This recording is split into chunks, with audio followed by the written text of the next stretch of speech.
ಶಿಕ್ಷಣ ಸಚಿವ ಧರ್ಮೇಂದ್ರ ಪ್ರಧಾನ್ ರಿಜೈನ್. ಜಂಜಿ ಹೋರಾಟಕ್ಕೆ ಸಿಕ್ತು ಭರ್ಜರಿ ಜಯ.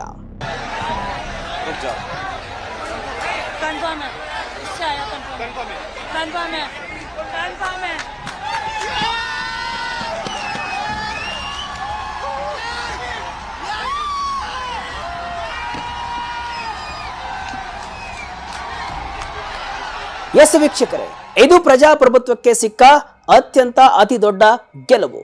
ಹೌದು, ದೆಹಲಿಯ ಜಂತರ್ ಮಂತರ್ನಲ್ಲಿ ಹಗಲು ಇರುಳು ಅನ್ನದೇ ಬೀದಿಗಿಳಿದು ಹೋರಾಡಿದ ಲಕ್ಷಾಂತರ ವಿದ್ಯಾರ್ಥಿಗಳ ಹಾಗೂ ಜಂಜಿ ಯುವಜನತೆಯ ಆಕ್ರೋಶದ ಮುಂದೆ ಕೊನೆಗೂ ಕೇಂದ್ರ ಸರ್ಕಾರ ತಲೆಬಾಗಿದೆ.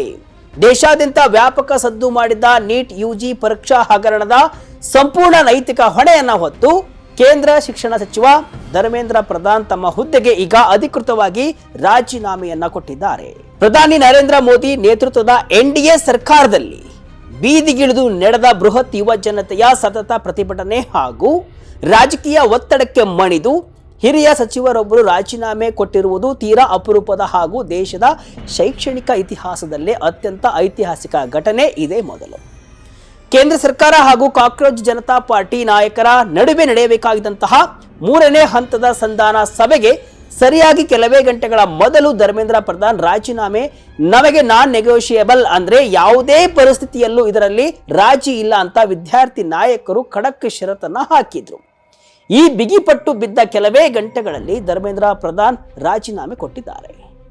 ನಾವು ಹೋರಾಟದಲ್ಲಿ ಗೆದ್ದಿದ್ದೇವೆ ಅಂತ ಸಿಜೆಪಿ ಸಂಸ್ಥಾಪಕ ಅಭಿಜಿತ್ ದಿಪ್ಕೆ ಮತ್ತು ಪರಿಸರವಾದಿ ಸೋನಂ ವಾಂಗ್ಚುಕ್ ಅಧಿಕೃತವಾಗಿ ಘೋಷಣೆಯನ್ನ ಮಾಡಿದ್ದಾರೆ. ಹಾಗಾದ್ರೆ ರಾಜೀನಾಮೆ ಪತ್ರದಲ್ಲಿ ಧರ್ಮೇಂದ್ರ ಪ್ರಧಾನ್ ಹೇಳಿದ್ದೇನು? ದೇಶ ವಿರೋಧಿ ಶಕ್ತಿಗಳ ಬಗ್ಗೆ ಅವರು ನೀಡಿದ ಸುಳಿವೇನು? ರಾಜೀನಾಮೆ ನೀಡಲ್ಲ ಅಂತ ಹೇಳಿದವರು ಯಾವ ಶಕ್ತಿಗೆ ಮಣಿದು ರಿಸೈನ್ ಮಾಡಿದರು? ಬನ್ನಿ, ಈ ಇಡೀ ಹೈ ವೋಲ್ಟೇಜ್ ಡ್ರಾಮಾದ ಪಿನ್ ಟು ಪಿನ್ ಮಾಹಿತಿ ಇಲ್ಲಿದೆ. ನಾನು ಶಿವಮೂರ್ತಿ ಸರ್ವಾ. ಧರ್ಮೇಂದ್ರ ಪ್ರಧಾನ್ ಬರೆದ ರಾಜೀನಾಮೆ ಪತ್ರದಲ್ಲಿ ಏನಿದೆ?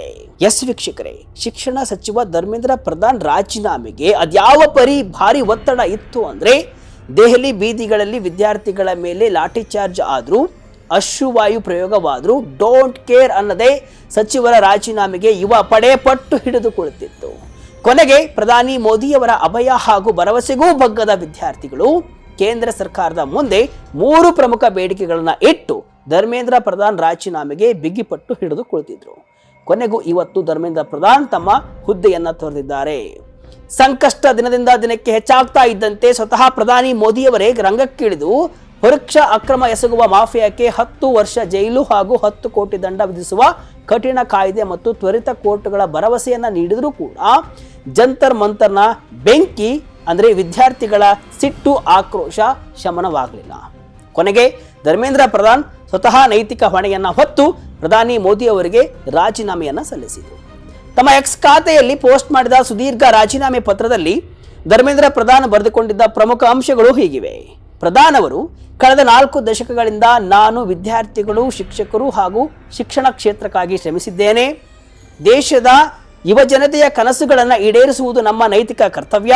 ಕಳೆದ 10 ದಿನಗಳಲ್ಲಿ ನಡೆದ ಘಟನೆಗಳು ನನಗೆ ತೀವ್ರ ನೋವುಂಟು ಮಾಡಿವೆ.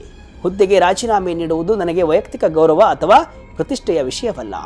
ಭಾರತದ ಯುವಶಕ್ತಿಯೇ ಈ ದೇಶದ ಅಸಲಿ ಬಲ ಅಂತ ಉಲ್ಲೇಖಿಸಿದ್ದಾರೆ. ಮೇ 23, 2026 ನಡೆದ ನೀಟ್ ಯುಜಿ ಪರೀಕ್ಷೆಯ ಅಕ್ರಮಗಳು ಗಮನಕ್ಕೆ ಬಂದ ತಕ್ಷಣವೇ ಕೇಂದ್ರ ಸರ್ಕಾರ ತನಿಖೆಯನ್ನ ಸಿಬಿಐಗೆ ವಹಿಸಿತು. ಪರೀಕ್ಷೆಯನ್ನ ರದ್ದುಗೊಳಿಸಿ ಜೂನ್ 21ರಂದು ಇಡೀ ದೇಶಾದ್ಯಂತ 20 ಲಕ್ಷಕ್ಕೂ ಹೆಚ್ಚು ವಿದ್ಯಾರ್ಥಿಗಳಿಗೆ ಯಶಸ್ವಿಯಾಗಿ ಮರುಪರೀಕ್ಷೆಯನ್ನು ನಡೆಸಿದವು. ಮುಂದಿನ ವರ್ಷದಿಂದ ಈ ಪರೀಕ್ಷೆಯನ್ನ ಕಂಪ್ಯೂಟರ್ ಆಧಾರಿತ ಅಂದ್ರೆ ಸಿಬಿಟಿ ಮೋಡ್ನಲ್ಲಿ ನಡೆಸಲು ನಿರ್ಧರಿಸಿದ್ದೇವೆ. ಜುಲೈ 16ರಂದು ಪ್ರಕಟವಾದ ಫಲಿತಾಂಶವು ತೃಪ್ತಿಕರವಾಗಿತ್ತು. ಪರೀಕ್ಷಾ ಮಾಫಿಯಾ ಯಾವುದೇ ಪ್ರತಿಭಾವಂತ ಮಗುವಿನ ಭವಿಷ್ಯ ಹಾಳು ಮಾಡಲು ನಾನು ಬಿಟ್ಟಿರಲಿಲ್ಲ ಅಂತ ಸಮರ್ಥಿಸಿಕೊಂಡಿದ್ದಾರೆ.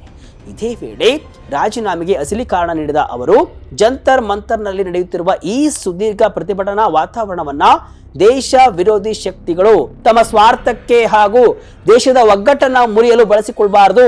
ವಿದ್ಯಾರ್ಥಿಗಳ ಭವಿಷ್ಯ ಯಾವುದೇ ಸುದೀರ್ಘ ಕಾನೂನು ಸಂಕಷ್ಟಗಳಲ್ಲಿ ಸಿಲುಕಬಾರದು ಮತ್ತು ನಮ್ಮ ಮಕ್ಕಳು ಕಾಲಹರಣ ಮಾಡದೆ ಮತ್ತೆ ತಮ್ಮ ಅಭ್ಯಾಸದ ಕಡೆಗೆ ಗಮನ ಹರಿಸಿ ಕೆರಿಯರ್ ಅನ್ನು ಕಟ್ಟಿಕೊಳ್ಳಲಿ ಎಂಬ ಒಂದೇ ಒಂದು ಉದ್ದೇಶಕ್ಕೆ, ಒಂದೇ ಒಂದು ಕಾರಣಕ್ಕೆ ನಾನು ಪ್ರಧಾನಿಯವರಿಗೆ ರಾಜೀನಾಮೆಯನ್ನ ಸಲ್ಲಿಸಿದ್ದೇನೆ ಅಂತ ಸುಳಿವನ್ನ ಕೊಟ್ಟಿದ್ದಾರೆ. ಇನ್ನು ಮೂಲಗಳ ಪ್ರಕಾರ ಧರ್ಮೇಂದ್ರ ಪ್ರಧಾನ್ ಅವರನ್ನ ಸರ್ಕಾರ ವಜಾಗೊಳಿಸಲಂತೆ. ಬದಲಿಗೆ ಅವರು ತಾವಾಗಿಯೇ ನೈತಿಕ ಹೊಣೆಯನ್ನು ಹೊತ್ತು ರಾಜೀನಾಮೆಯನ್ನು ಕೊಟ್ಟಿದ್ದಾರಂತೆ. 2021ರಿಂದ ಶಿಕ್ಷಣ ಸಚಿವರಾಗಿ 2024ರಲ್ಲಿ ಮತ್ತೆ ಮರು ಆಯ್ಕೆಯಾಗಿದ್ದ ಒಡಿಶಾದ ಈ ಹಿರಿಯ ನಾಯಕನಿಗೆ ಸರ್ಕಾರ ಒಂದು ಗೌರವಾನ್ವಿತ ನಿರ್ಗಮನ ನೀಡಲು ಬಯಸಿತ್ತು ಅಂತ ತಿಳಿದು ಬಂದಿದೆ. ನಮಗೆ ಗೆಲುವು ಸಿಕ್ಕಿದೆ ಎಂದ ಅಭಿಜಿತ್ ದೀಪ್ಗೆ. ಸೋನಂ ವಾಂಗ್ಚುಕ್ ಕೂಡ ಹರ್ಷ. ಇದು ಧರ್ಮೇಂದ್ರ ಪ್ರಧಾನ್ ಅವರ ರಾಜೀನಾಮೆ ಸುದ್ದಿ ಹೊರ ಬೀಳ್ತಾ ಇದ್ದಂತೆಯೇ ಜಂತರ್ ಮಂತರ್ನಲ್ಲಿ ಜಮಾಯಿಸಿದ್ದ ಸಾವಿರಾರು ವಿದ್ಯಾರ್ಥಿಗಳು, ಪೋಷಕರು ಹಾಗೂ ಯುವಜನತೆಯ ಸಾಗರವೇ ವಿಜಯೋತ್ಸವದಲ್ಲಿ ಮುಳುಗಿತು. ಜೂನ್ 28ರಿಂದ ಸಿಜೆಪಿ ಹೋರಾಟಕ್ಕೆ ಕೈ ಜೋಡಿಸಿ ಅನಿರ್ದಿಷ್ಟಾವಧಿ ಉಪವಾಸ ಸತ್ಯಾಗ್ರಹ ಕುಳಿತಿದ್ದಂತಹ ಪ್ರಸಿದ್ಧ ಪರಿಸರವಾದಿ ಸೋನಂ ವಾಂಗ್ಚುಕ್ ಅವರು ಇದು ಪ್ರಜಾಪ್ರಭುತ್ವಕ್ಕೆ ಸಿಕ್ಕ ಬೃಹತ್ ಗೆಲುವು ಅಂತ ಮೊದಲ ಪ್ರತಿಕ್ರಿಯೆಯನ್ನು ಕೊಟ್ಟಿದ್ದಾರೆ. ಇತ್ತ ಹೋರಾಟದ ಮುಂಚೂಣಿಯಲ್ಲಿದ್ದಂತಹ ಕಾಕ್ರೋಚ್ ಜನತಾ ಪಾರ್ಟಿ ಸಂಸ್ಥಾಪಕ ಅಭಿಜಿತ್ ದೀಪ್ಗೆ ಪ್ರತಿಕ್ರಿಯಿಸಿ, ನಾವು ಗೆದ್ದಿದ್ದೇವೆ, ಧರ್ಮೇಂದ್ರ ಪ್ರಧಾನ್ ಕೊನೆಗೂ ರಾಜೀನಾಮೆಯನ್ನು ಕೊಟ್ಟಿದ್ದಾರೆ. ಇದು ದೇಶದ ಪ್ರತಿಯೊಬ್ಬ ಪ್ರಾಮಾಣಿಕ ವಿದ್ಯಾರ್ಥಿಯ ಕಣ್ಣೀರಿಗೆ ಮತ್ತು ನಿರಂತರ ಹೋರಾಟಕ್ಕೆ ಸಿಕ್ಕ ಐತಿಹಾಸಿಕ ಜಯ. 20 ಲಕ್ಷಕ್ಕೂ ಹೆಚ್ಚು ನೀಟ್ ವಿದ್ಯಾರ್ಥಿಗಳಿಗೆ ಕೊನೆಗೂ ನ್ಯಾಯ ಸಿಕ್ಕಂತಾಗಿದೆ ಅಂತ ಭಾವುಕರಾಗಿ ನುಡಿದಿದ್ದಾರೆ.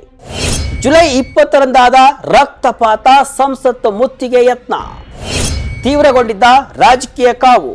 ವೀಕ್ಷಕರೇ, ದೆಹಲಿಯ ಈ ಸತ್ಯಾಗ್ರಹ ಈ ಮಟ್ಟಕ್ಕೆ ತಲುಪಿದ್ದು ಹೇಗೆ ಎಂಬ ಹಿನ್ನೆಲೆಯನ್ನ ನೋಡುವುದಾದರೆ, ಮೇ 3, 2026ರ ನೀಟ್ ಯುಜಿ ಪರೀಕ್ಷಾ ಅಕ್ರಮದ ನಂತರ ದೆಹಲಿಯಲ್ಲಿ ಕಿಚ್ಚೊಂದು ಹಬ್ಬಿಕೊಂಡಿತ್ತು. ಜೂನ್ 28ರಂದು ಸೋನಂ ವಾಂಗ್ಚುಕ್ ಉಪವಾಸ ಸತ್ಯಾಗ್ರಹ ಆರಂಭಿಸಿದ ಮೇಲೆ ವಿದ್ಯಾರ್ಥಿಗಳ ಚಳವಳಿ ದಿನದಿಂದ ದಿನಕ್ಕೆ ಬೃಹದಾಕಾರವಾಗಿ ಬೆಳೆಯಿತು. ಸರ್ಕಾರ ಸೋನಂ ವಾಂಗ್ಚುಕ್ ಅವರನ್ನ ಸ್ಥಳದಿಂದ ತೆರವುಗೊಳಿಸಿ ಕಟ್ಟುನಿಟ್ಟಿನ ಕ್ರಮವನ್ನು ಕೈಗೊಳ್ಳಿತು. ವಿದ್ಯಾರ್ಥಿಗಳ ಆಕ್ರೋಶ ಆದರೂ ಕೂಡ ತಣಿಲಿಲ್ಲ. ಜುಲೈ 20ರಂದು ಕೋಪಗೊಂಡ ಸಾವಿರಾರು ವಿದ್ಯಾರ್ಥಿಗಳು ಸಂಸತ್ಗೆ ಮುತ್ತಿಗೆಯನ್ನು ಹಾಕಲು ಭಾರೀ ಪಾದಯಾತ್ರೆಯನ್ನು ಬೆಳೆಸಿದರು. ಈ ವೇಳೆ ದೆಹಲಿ ಪೊಲೀಸರು ಹಾಗೂ ವಿದ್ಯಾರ್ಥಿಗಳ ನಡುವೆ ಭೀಕರ ಸಂಘರ್ಷಣೆ ಸಂಭವಿಸಿತು.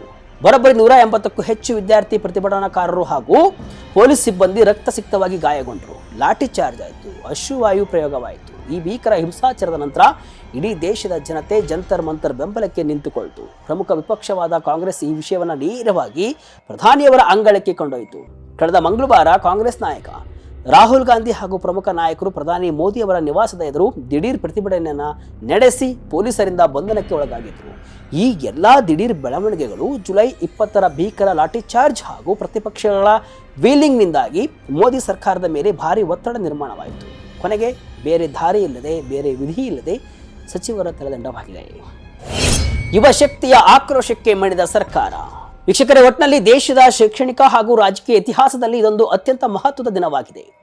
ಲಕ್ಷಾಂತರ ವಿದ್ಯಾರ್ಥಿಗಳ ಹಿತದೃಷ್ಟಿಯಿಂದ ಜಂತರ್ ಮಂತರ್ನಲ್ಲಿ ನಡೆದ ನಿರಂತರ ಹೋರಾಟ ಹಾಗೂ ಅದಕ್ಕೆ ಸಿಕ್ಕ ಅಂತಿಮ ಜಯ ಈ ದೇಶದಲ್ಲಿ ಪ್ರಜಾಪ್ರಭುತ್ವದ ಮೂಲ ಮೌಲ್ಯಗಳನ್ನು ಮತ್ತು ಯುವಶಕ್ತಿಯ ಸಾಮರ್ಥ್ಯವನ್ನು ಎತ್ತಿ ಹಿಡಿದಿದೆ. ಶಿಕ್ಷಣ ಸಚಿವರ ರಾಜೀನಾಮೆಯು ನೈತಿಕ ಹೊಣೆಗಾರಿಕೆಗೆ ಒಂದು ಸಾಕ್ಷಿಯಾದರೂ ಕೂಡ ಇಷ್ಟಕ್ಕೆ ಎಲ್ಲವೂ ಮುಗಿದಂತಲ್ಲ. ದೇಶದಲ್ಲಿ ಇಂತಹ ಗಂಭೀರ ಪರೀಕ್ಷೆ ಅಕ್ರಮಗಳು ಮುಂದೆಂದೂ ಮರುಕಳಿಸಬಾರದು. ಮತ್ತು ಕಠಿಣ ಮುನ್ನೆಚ್ಚರಿಕೆ ಕ್ರಮಗಳನ್ನು ಜಾರಿಗೆ ತರಬೇಕು. CBI ತನಿಖೆಯನ್ನು ತಾರ್ಕಿಕ ಅಂತ್ಯಕ್ಕೆ ಕೊಂಡೊಯ್ಯುವುದು ಮತ್ತು ಒಟ್ಟಾರೆ ಪರೀಕ್ಷಾ ವ್ಯವಸ್ಥೆಯನ್ನು ಸಂಪೂರ್ಣವಾಗಿ ಪಾರದರ್ಶಕಗೊಳಿಸುವುದು ಇಂದಿನ ತುರ್ತು ಅಗತ್ಯವಾಗಿದೆ. ದೇಶದ ಭವಿಷ್ಯ ಹಾಗೂ ಅಸಲಿ ಶಕ್ತಿಯಾಗಿರುವ ನಮ್ಮ ಯುವ ಜನತೆ ಇನ್ಮುಂದೆ ಯಾವುದೇ ಆತಂಕ ಅಥವಾ ಗೊಂದಲಗಳು ಇಲ್ಲದೆ ನಿಶ್ಚಿಂತೆಯಿಂದ ತಮ್ಮ ಅಭ್ಯಾಸದ ಕಡೆಗೆ ಗಮನ ಹರಿಸುವಂತಾಗಲಿ, ಪ್ರತಿಭಟನೆಯನ್ನು ನಿಲ್ಲಿಸಿ ಈಗಲೇ ತಮ್ಮ ಮನೆಗಳಿಗೆ ಮರಳುವಂತಾಗಲಿ ಅಂತ ನಾವೆಲ್ಲರೂ ಕೂಡ ಆಶಿಸೋಣ. ವೀಕ್ಷಕರೇ, ವಿದ್ಯಾರ್ಥಿಗಳ ಈ ಐತಿಹಾಸಿಕ ಹೋರಾಟದ ಗೆಲುವು ಹಾಗೂ ಧರ್ಮೇಂದ್ರ ಪ್ರಧಾನ್ ಅವರ ರಾಜೀನಾಮೆ ಕುರಿತು ನಿಮ್ಮ ಅನಿಸಿಕೆಯನ್ನು ತಪ್ಪದೇ ಕಮೆಂಟ್ ಮೂಲಕ ತಿಳಿಸಿ. ಇದಿಷ್ಟು ಇವತ್ತಿನ ವಿಶೇಷ. ಇದೇ ರೀತಿಯ ಹಲವು ವಿಶ್ಲೇಷಣೆ, ಮಾಹಿತಿ ಅಷ್ಟೇ ಅಲ್ಲ, ಮನೋರಂಜನೆಯ ವಿಡಿಯೋಗಳಿಗಾಗಿ ವಿಜಯ ಕರ್ನಾಟಕ ವೆಬ್ಸೈಟ್, ಫೇಸ್ಬುಕ್ ಹಾಗೂ ಯೂಟ್ಯೂಬ್ ಪೇಜನ್ನು ಫಾಲೋ ಮಾಡ್ತಾ ಇರಿ. ಧನ್ಯವಾದಗಳು.